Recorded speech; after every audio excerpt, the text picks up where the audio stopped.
Hello and welcome to a new topic, forming present continuous tense with the verb to work.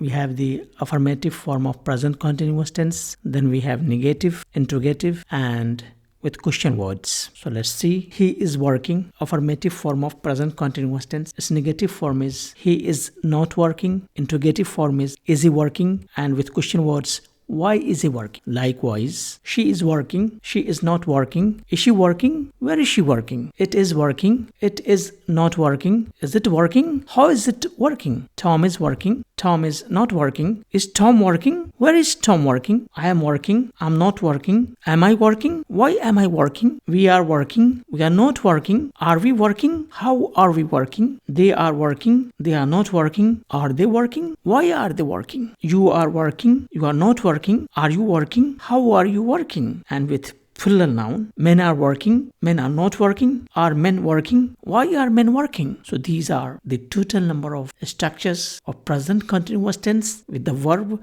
to work in the affirmative, negative, interrogative, and with question words. You can replace this verb with any other verbs of your choice. Hope you understand the concept. Thank you and goodbye.